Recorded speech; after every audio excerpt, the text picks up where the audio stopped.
মান যাকারানি ফি মালাইন যাকারতুহু ফি মালাইন খায়রুম মিনহু। যে ব্যক্তি কোনো সভা মজলিস মাহফিলে আমার আলোচনা করে, আমার নাম নেয়, আমি আল্লাহ তাআলা তার থেকে উত্তম মজলিস ফেরেশতাদের মজলিসে তার নাম উচ্চারণ করি, তার ব্যাপারে আলোচনা করি। আল্লাহ তাআলা এই ঘোষণা দিয়েছেন। এই মাজলিসটা কি কত গুরুত্বপূর্ণ। অন্য এক হাদিসে বুখারী শরীফের 6408 নম্বর হাদিসে রাসূলুল্লাহ সাল্লাল্লাহু আলাইহি ওয়াসাল্লাম ইরশাদ করেন, ইন্না লিল্লাহি মালাইকাতুন ইয়াতুফুনা ফিত তুরুক ইয়ালতামিসুনা আহলা যিকর ফাইযা ওয়াজাদু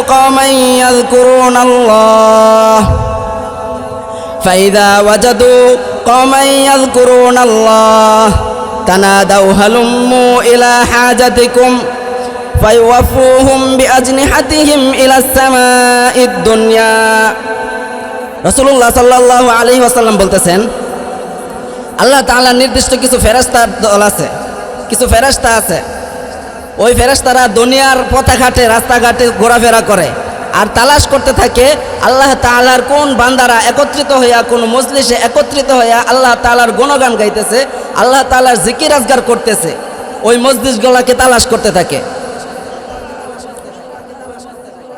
অতঃপর যখন ফেরেশতা কোনো এক ফেরেশতা এরকম একটি মজলিস নজর পড়ে, যখন দেখতে পায় অমুক জায়গায় শহীদনগর পূর্বপাড়া সরকারি পুকুরপাড় জামে মসজিদের পাশে একটি মাহফিলে কিছু সংখ্যক আল্লাহওয়ালা, কিছু সংখ্যক মুসল্লি বসে আল্লাহ তাআলার জিকির আজগার করতেছে, তখন একজন ফেরেশতা আরেকজন ফেরেশতাকে ডাকতে থাকে, তানাদাউ হালুম্মু ইলা হাজাতিকুম, হে আল্লাহর ফেরেশতারা তোমরা চলে আসো, সকলে শহীদনগর পূর্বপাড়া মসজিদের সামনে চলে আসো। ওই জায়গায় আল্লাহর বান্দারা আল্লাহ তাআলার জিকির আজগার করতেছে। তোমরা যেই কাজে তালাশ করতেছ, তোমরা যাদেরকে তালাশ করতেছ তাদেরকে ওই মসজিদের সামনে পাওয়া গেছে, তোমরা সকলেই শহীদনগর মসজিদের সামনে চলে আসো। অতঃপর রাসূল সাল্লাল্লাহু আলাইহি ওয়াসাল্লাম বলেন যে ফায়ুওয়াফুহুম বিআজনিহাতিহিম ইলাস সামাঈদ দুনিয়া, যে ফেরেশতারা ওই মজলিসটাকে বেষ্টনী দেয়া থাকে, একজনের কাঁধে একজন, একজনের কাঁধে একজন, একজনের কাঁধে একজন, এরকম ভাবে ইলা সামাঈদ দুনিয়া, দুনিয়ার যে প্রথম আসমান আছে এই প্রথম আসমান পর্যন্ত উঠে যায়। তখন আল্লাহ তাআলা ফেরেশতাদের এই অবস্থা দেখে, এহেন অবস্থা দেখে আল্লাহ তাআলা জিজ্ঞাসা করে, ওয়া হুয়া আ'লামু বিহিম, আল্লাহ তাআলা আলিমুম বিযাতিস সুদূর আলিমুল গায়ব, আল্লাহ তাআলা সর্বজ্ঞানী সর্বদ্রষ্টা। আল্লাহ তাআলা দেখতেছে যে এই মসজিদের সামনে একটি মজলিস বসে কিছু সংখ্যক মুসল্লিয়ানে কেরাম আল্লাহর বান্দারা আল্লাহ তাআলার গুণগান গাইতেছে, জিকির আজগার করতেছে। আল্লাহ তাআলা জানতেছে না, দেখতেছেন আমাদেরকে। দেখার পরেও আবার ফেরেশতাদেরকে প্রশ্ন করতেছে, হে আমার ফেরেশতারা তোমরা আমার জন্য কি খবর নিয়ে আসছো, আমার বান্দারা কি বলতেছো এখানে? তখন ফেরেশতারা উত্তর দেয়, ইয়াকুলুনা ইউসাব্বিহুনাকা ওয়া ইউকাব্বিরুনাকা ওয়া ইয়াহমিদুনাকা ওয়া ইউমাজ্জিদুনাকা। হে আল্লাহ, আপনার ওই বান্দারা আপনার তাকবীর বলতেছে, আপনার নামে জিকির আজগার করতেছে। আমাদের এই মজলিস শুরু হয়েছে জিকিরের মাধ্যমে। বলেন কিসের মাধ্যমে? জিকিরের মাধ্যমে। আমাদের সম্মানিত সভাপতি সাহেব দামাত বারাকাতুহুম সর্বপ্রথম জিকিরের মাধ্যমে আলোচনা শুরু করছেন। তাহলে আমাদের মজলিসটা কিসের মজলিস? একটা জিকিরের মজলিস। তো ফেরেশতারা আল্লাহ তাআলাকে বলতেছে, হে আল্লাহ, তারা তো সেখানে জিকির করতেছে, আপনার গুণগান নিয়ে আলোচনা করতেছে, আপনার ওয়ায়ুমাজ্জিদুনাকা, আপনার বরত্বর আলোচনা করতেছে। তো ফেরেশতাদের উত্তরের সাথে আল্লাহ তাআলা বলেন, হে আমার ফেরেশতারা, হাল রাআউনি, আমার বান্দারা কি আমারে দেখছে? আমরা দেখতে পারছি আল্লাহ তাআলাকে। ফেরেশতারা কি উত্তর দেয়? লা ওয়াল্লাহি ইয়া রাব্বি মা রাআউকা, হে আল্লাহ, আপনার সত্তার কসম, আপনার বরত্বের কসম, তারা কখনোই আপনাকে দেখে নাই। তো আল্লাহ তাআলা আবারও প্রশ্নের মাধ্যমে জিজ্ঞেস করতেছে, কাইফা লাউ রাআউনি, তারা যদি আমাকে দেখতো তাহলে তাদের অবস্থা কি হতো, তারা কি করতো? ফেরেশতারা বলতেছে, লাউ রাআউকা লা আশাদ্দু লাকা ইবাদান ওয়া আকতারু লাকা তাহমিদান ওয়া তামজিদা ওয়া তাসবিহা। ফেরেশতারা আল্লাহ তাআলার প্রশ্নের উত্তরে বলতেছে, হে আল্লাহ, তারা যদি আপনাকে দেখতে পারতো, তাহলে আপনার জন্য আরো পাগল পারা হয়ে যেত, আপনার আরো জিকির আজকার আরো বাড়ায় দিত, আপনার বরত্বের মর্যাদার আলোচনা আরো বেশি বেশি করত। তখন আল্লাহ তাআলা আবার প্রশ্ন করে, হে আমার ফেরেশতারা, তারা কি চায়? মা ইয়াসআলুনি, তারা আমার কাছে কি চায়? ফেরেশতারা উত্তর দেয়, ইয়াসআলুনাকাল জান্নাহ, হে আল্লাহ তারা তো আপনার কাছে জান্নাতকে চায়। তো আল্লাহ তাআলা আবারও জানতে চাইতেছে, হে আমার ফেরেশতারা, তারা কি জান্নাত দেখছে? হাল রাউহা, তারা কি জান্নাত দেখছে? তো ফেরেশতারা উত্তর দিতেছে, হে আল্লাহ তারা তো জান্নাত দেখে নাই। আল্লাহ তাআলা আবারও প্রশ্ন করেন, কাইফা লাউ রাউহা, যদি জান্নাতকে তারা দেখতে পাইতো তাহলে তারা কি করত? তো আল্লাহর ফেরেশতারা আল্লাহকে উত্তর দেয়, হে আল্লাহ, হে আমাদের রব, হে সৃষ্টিকর্তা আল্লাহ তাআলা, হে আল্লাহ, যদি তারা আপনাকে দেখতে পাইতো, তারা যদি জান্নাতকে দেখতে পাইতো তাহলে তারা আরো বেশি আকতারুলাহা তলাবান, তারা আরো বেশি আগ্রহ উদ্দীপনা হয়ে যেত। আসাদুলাহা হিরসান, জান্নাতকে পাওয়ার জন্য তাদের আগ্রহ আরো বেশি হয়ে যেত, তারা জান্নাতকে পাওয়ার জন্য পাগল পারা হয়ে যেত।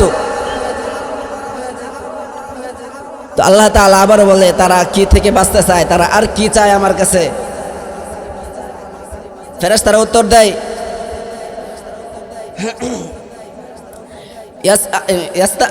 ইয়াতাআওয়াযুনা মিনান নার, তারা তো জাহান্নাম থেকে মুক্তি চায়।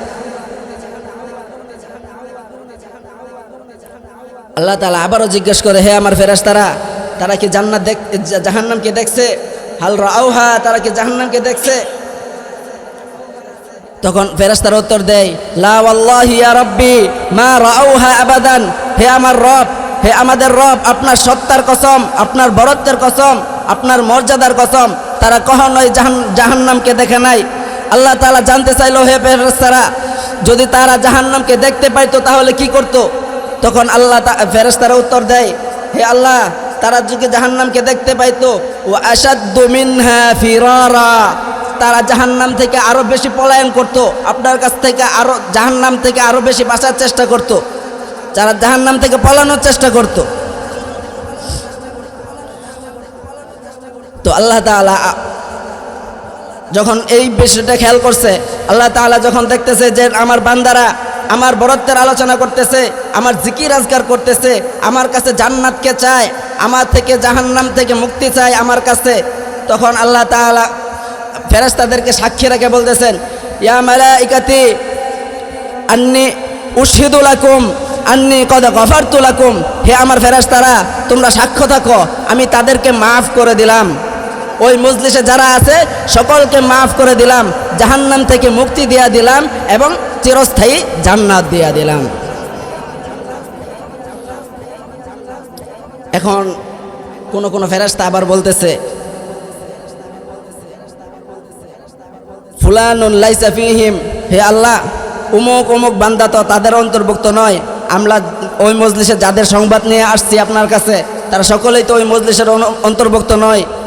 কেউ কেউ আসছে মাহফিলের পাশে যে বাজার হয়েছে ওই বাজারে চা খাইতে আসছে, মেলায় আসছে, কেউ দেখতে আসছে যে এখানে কি হইতেছে, কেউ অথবা প্রধান বক্তার অপেক্ষায় আছে যে প্রধান বক্তা কখন আসবে আমরা তখন আসেন, সবাই তো ওই মাহফিলের অন্তর্ভুক্ত না। তো আল্লাহ তাআলা উত্তর দিতেছে কি, হুমুল জুলাসা লা ইয়াসকা জালিসুহুম, হে আমার ফেরেশতারা, ওই মজলিসে যারা আছে, যত লোক বৈঠক আছে, আশেপাশে যারা আছে মাহফিলের উদ্দেশ্যে আশেপাশে আসছে, হুমুল জুলাসা লা ইয়াসকা জালিসুহুম, তারা এমন একটি মজলিসে বসছে, ওই মজলিসটি এমন একটি মজলিস, লা ইয়াসকা জালিসুহুম, ওই মজলিসের অন্তর্ভুক্ত যারা আছে তাদের কাউকে বঞ্চিত করা হবে না, সকলকে মাফ করে দেওয়া হবে। আল্লাহ তাআলা এই মজলিসের কত গুরুত্ব রাখছে, কত কত মর্যাদা বলা হাদিসে বর্ণিত হয়েছে। এই জন্য আমরা চেষ্টা করি, মাহফিল শুরু হয়ে গেছে, আলোচনা শুরু হয়ে গেছে, বড় বড় উলামায়ে কেরাম আসতেছে, কোরআন ও হাদিসের আলোকে ব্যাখ্যা করবে, ব্যাখ্যা বিশ্লেষণ তাফসীর করবে। আমরা সকলেই চেষ্টা করি এই মাহফিলে যত দ্রুত সম্ভব এসে পড়ার জন্য, কারণ বলা তো যায় না আল্লাহ তাআলা কার কথায় কি রাখছে, কোন কথায় আমার জন্য হেদায়েত রাখছে। এই মাহফিলের আরো গুরুত্ব আছে, আরো গুরুত্বের ব্যাপারে হাদিস শরীফে বর্ণিত আছে, লা ইয়াকউদু কওমুন ইয়াযকুরুনাল্লাহা لا يقعد قوم يذكرون الله إلا حفتهم الملائكة وغشيتهم الرحمة وذكرهم الله في من عنده।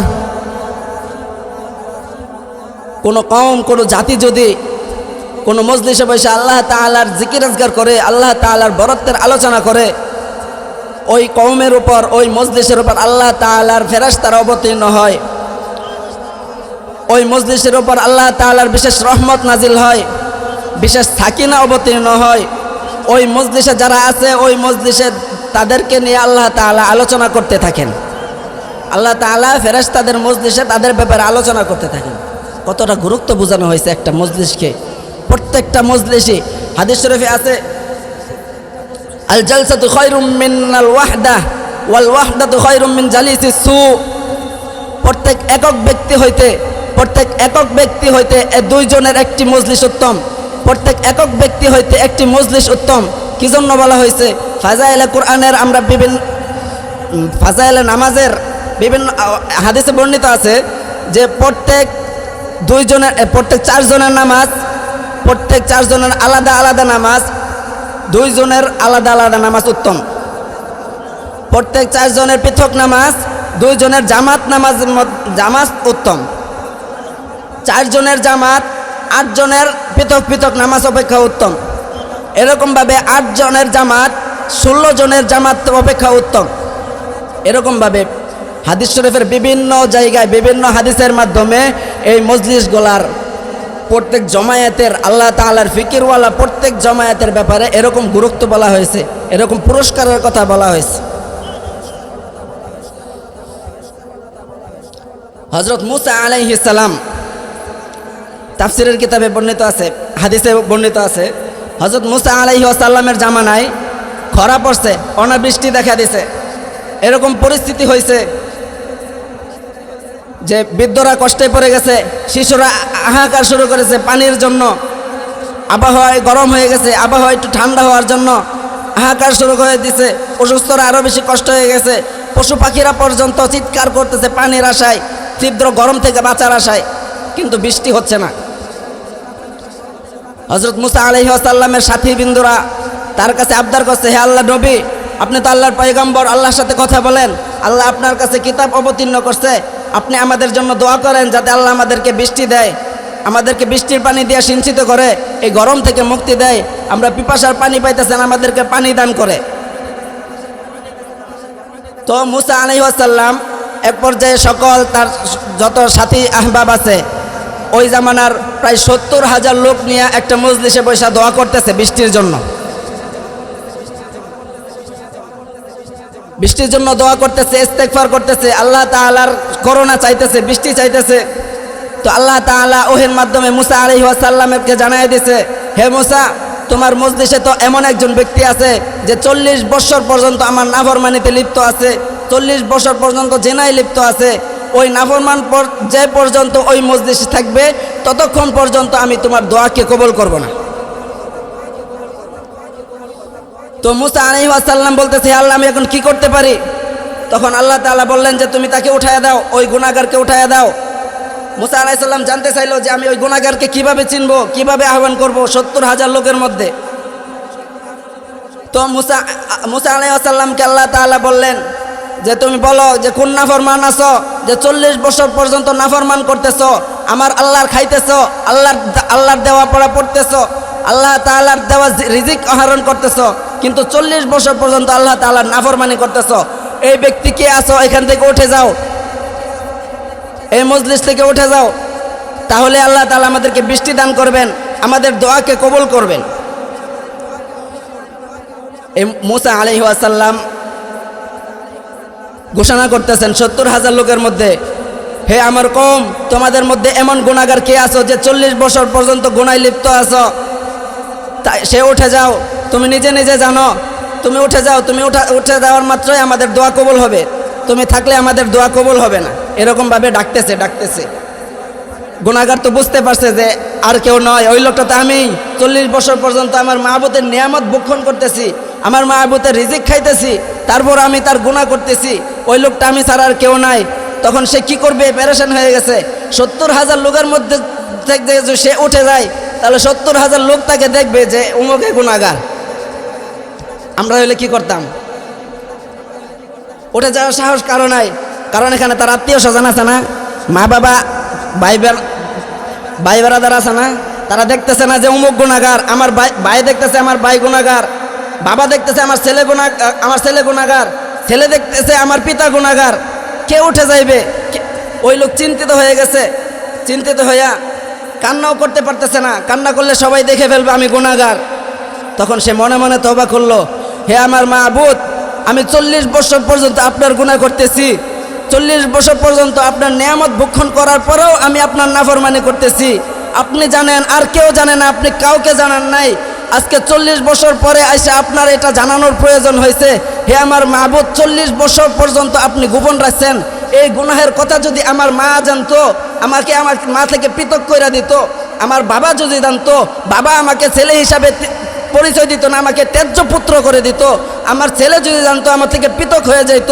আমার দোস্ত আহবাব যদি আমাকে জানতো, আমি গুনাহগার এটা জানতো, তাহলে আমার দোস্ত আহবাব সকলেই আমার থেকে পৃথক হয়ে যেত, আমি তো অসহায় হয়ে যাইতাম। আপনি তো এই কাজ করেন নাই। আপনি 40 বছর পর্যন্ত আমার গুনাহকে গোপন রাখছেন। হে আল্লাহ, আপনি তো ওই সত্তা যে 40 বছর পর্যন্ত আমার গুনাহকে গোপন রাখছেন, সুতরাং আপনি মাফ করে দেওয়ার ক্ষমতাও রাখেন। আমি আপনার কাছে তওবা করতেছি আল্লাহ, আমি আজ থেকে তওবা করতেছি আল্লাহ, আমি আপনার কাছে তওবা করতেছি, আমাকে মাফ করে দেন, আমার 40 বছরের গুনাহ মাফ করে দেন। ওই মনে মনে তওবা করতেছে, কিন্তু উচ্চারণও করে নাই, চোখের পানিও ফেলায় নাই, মনে মনে অনুতপ্ত হয়ে তওবা করতেছে, হে আল্লাহ, আমি এই মজলিস থেকে উঠে যাইতে পারতেছি না, এই বরকতপূর্ণ মজলিস থেকে আমাকে বঞ্চিত করেন না। আমি গুনাহগারের কারণে 70,000 লোককে আপনি বঞ্চিত করেন না। আমি গুনাহগারের কারণে শিশুরা ছটফট করতেছে পানির জন্য, তাদেরকে বঞ্চিত করেন না। আমি গুনাহগারের কারণে অতিশয় বৃদ্ধরা কষ্ট করতেছে, রোগীরা কষ্টে পড়ে গেছে, তাদেরকে বঞ্চিত করেন না। এরভাবে সে মনে মনে দোয়া করতে থাকলো, আর আল্লাহ তাআলার কাছে তওবা করতে থাকলো, মাপ চাইতে থাকলো। হঠাৎ এক পর্যায়ে আকাশ প্রকম্পিত হয়ে গেল, বৃষ্টির অনুভব শুরু হয়ে গেল, বৃষ্টি শুরু হয়ে গেল। বৃষ্টিতে সকলের শরীর ভিজে গেছে, সকলেই বৃষ্টির পানিতে সিঞ্চিত হয়ে গেছে।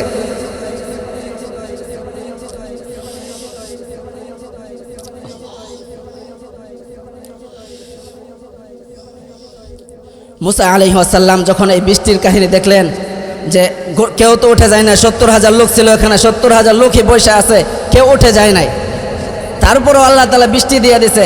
মুসা আলাইহিস সালাম তো আশ্চর্যিত হয়ে গেছে, লোকদের সামনে লজ্জিত হয়ে যাইতেছে। আমি ঘোষণা করছি, আল্লাহ তাআলা আমাকে জানাইছে যে গুনাহগার উঠে যাওয়ার পরেই বৃষ্টি হবে, অথচ কেউ তো এখান থেকে উঠে যায় নাই, আল্লাহ তাআলা বৃষ্টি দিয়ে দিছে। মুসা আলাইহিস সালাম আশ্চর্যান্বিত হয়ে আল্লাহ তাআলার কাছে জানতে চাইলো, হে আল্লাহ, আপনি তো সব কিছু ক্ষমতা রাখেন, তবে আমাকে দেওয়া কথাটা আপনি কেন খেলাফ করলেন? কি জন্য আপনি বৃষ্টি দিয়ে দিলেন কেউ এখান থেকে না উঠে যাওয়ার আগেই? তো আল্লাহ তাআলা উত্তর কি দিতেছেন, হে মুসা, তুমি জেনে রাখো, যার কারণে আমি বৃষ্টি দেওয়া বন্ধ করেছিলাম, আমি তার কারণেই আবার বৃষ্টি দিয়েছি। যার কারণে বৃষ্টি বন্ধ করেছিলাম, তার কারণেই বৃষ্টি দিয়ে দিছি। মুসা আলাইহিস সালাম জানতে চাইলেন সেই ব্যক্তিকে। আল্লাহ তাআলা বললেন, হে মুসা, তুমি জেনে রাখো, আমি আল্লাহ তাআলা 40 বছর পর্যন্ত গোপন রাখতে পারছি তার গুনাহের ব্যাপারে, সুতরাং আমি আল্লাহ তাআলা তাকে গোপনে মাফ করে দেওয়ার ক্ষমতাও রাখি। এই জন্য আল্লাহ তাআলা তাকে গোপনে মাফ করে দিলেন, বৃষ্টি দিয়ে দিলেন, সকলে বৃষ্টি পাইয়া বাড়িতে চলে গেছে। কি কারণে? এরকম একটি বরকতপূর্ণ মজলিসে বসার কারণে তওবা করছে। এরকম একটি বরকতপূর্ণ মজলিসে বসা বিভিন্ন বাহানায়, আল্লাহ তাআলার নিয়ামতের বাহানায় আল্লাহ তাআলার কাছে মাপ চাইছে, তওবা করছে। আল্লাহ তাআলা তার তওবা কবুল করে সাথে সাথে বৃষ্টি দিয়ে দিচ্ছে। কত বরকতপূর্ণ এই মজলিসগুলা।